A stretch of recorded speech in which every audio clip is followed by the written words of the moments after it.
नमस्कार दोस्तों, स्वागत है आपका द ग्राउंड रिपोर्ट में। मैं हूं समीर आत्मिक मिश्र।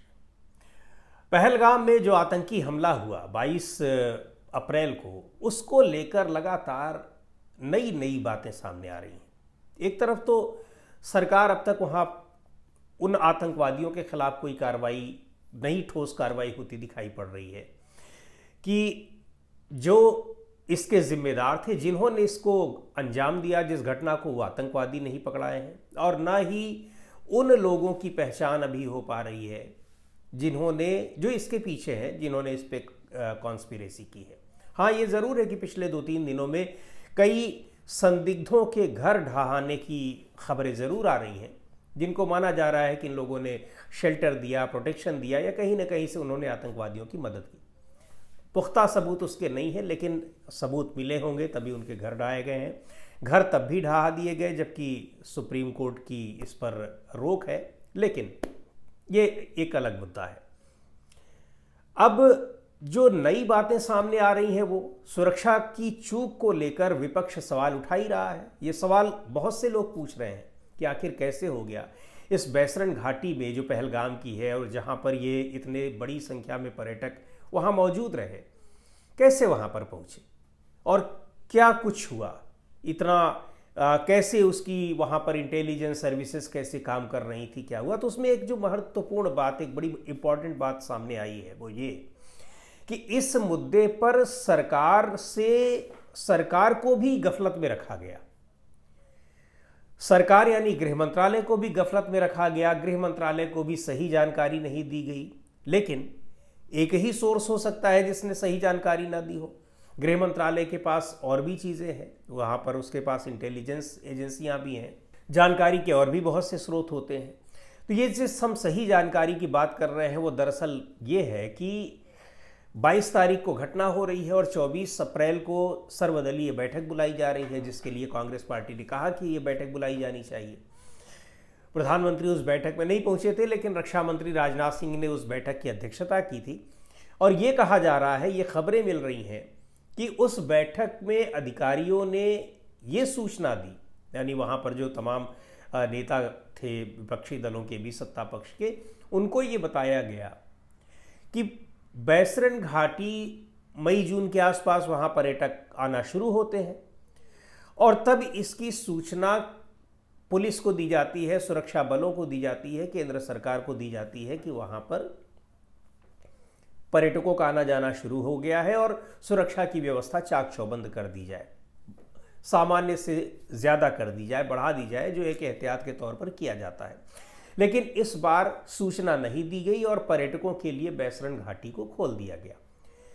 फिर से ध्यान से सुनिएगा, ये सूचना केंद्रीय गृह मंत्रालय के अधिकारी ये गृह मंत्री को दे रहे हैं और वही सूचना जा रही है, फ्लोट हो रही है कहाँ? सर्वदलीय बैठक में, जो तमाम पार्टियों के नेता हैं, जिसमें एलओपी भी हैं, कांग्रेस पार्टी के राष्ट्रीय अध्यक्ष मल्लिकार्जुन खड़गे भी हैं, बहुत सारे नेता हैं, केंद्रीय गृह मंत्री हैं, राजनाथ सिंह जी रक्षा मंत्री, वो तो अध्यक्षता ही कर रहे हैं, एनएसए हैं, ये सब लोग वहाँ पर मौजूद हैं।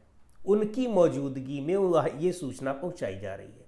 लेकिन ये सूचना गलत है। अगर ये सूचना पहुंचाएगी, हम दावे के साथ नहीं कह रहे हैं कि ये सूचना पहुंचाएगी, लेकिन ये तमाम उस बैठक में मौजूद लोगों के हवाले से ये खबरें आ रही हैं कि ऐसी बातें पहुंचाएगी। ये जानकारी दी गई केंद्रीय गृह मंत्रालय को और वही जानकारी लोगों को मिली। लेकिन है क्या कि जब उस बैसरन घाटी को खोलने का डिसीजन लेना ये और उसकी सूचना देना, ये किसी प्रक्रिया के तहत आता नहीं है।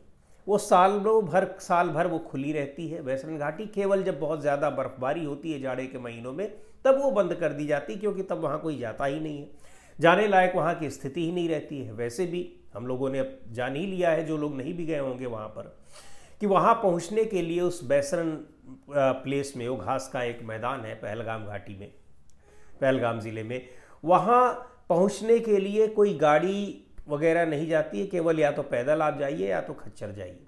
तो जाहिर सी बात है, जब बहुत बर्फबारी होती है, पहाड़ पर बर्फ़ जमी रहती है, तो वहाँ कोई जाता नहीं है, क्योंकि वो हरा भरा पर्यटन स्थल की खूबसूरती ही जो है वो हरियाली है वहाँ की।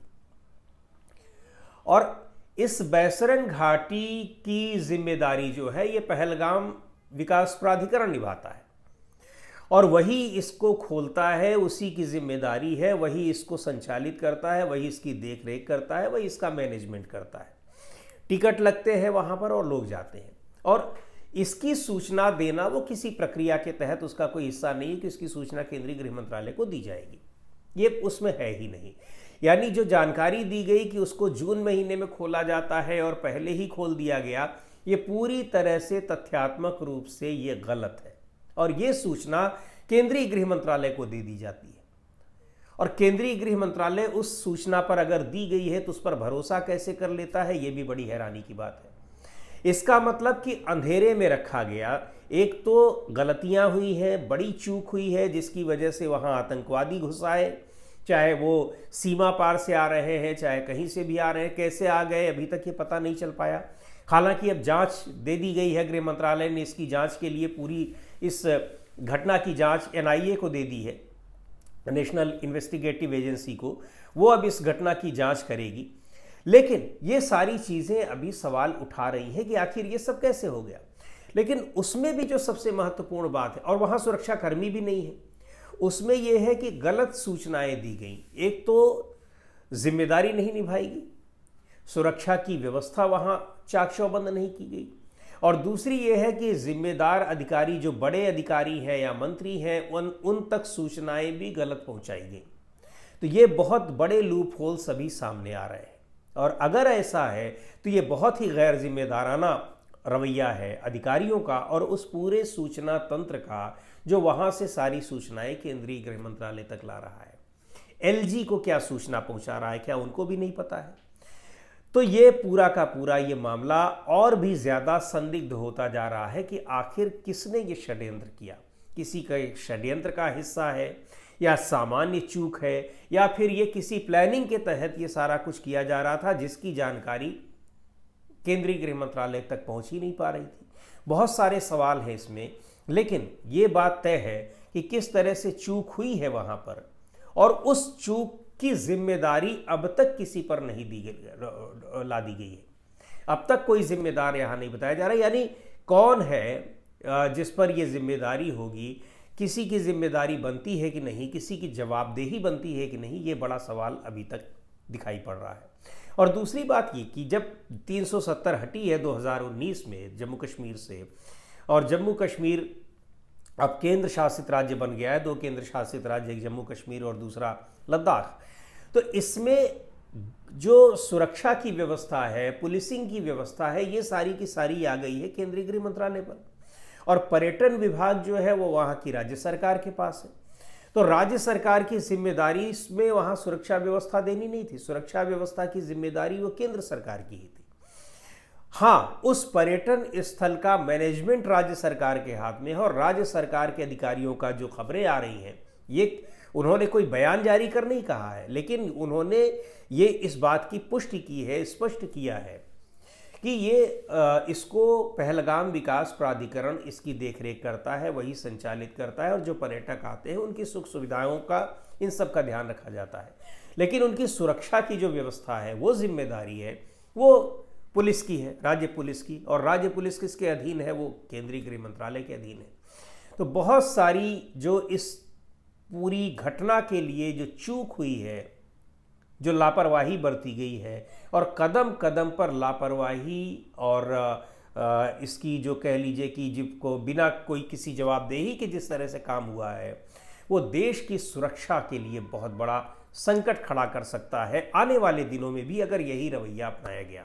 क्योंकि जम्मू कश्मीर एक बहुत ही संवेदनशील इलाका है, आज से नहीं बहुत दिनों से है, और वहाँ पर इस तरह से अगर सुरक्षा व्यवस्था की अनदेखी की जा रही है तो आप समझ सकते हैं कि देश के दूसरे राज्यों में किस तरह से सुरक्षा की व्यवस्था काम कर रही है।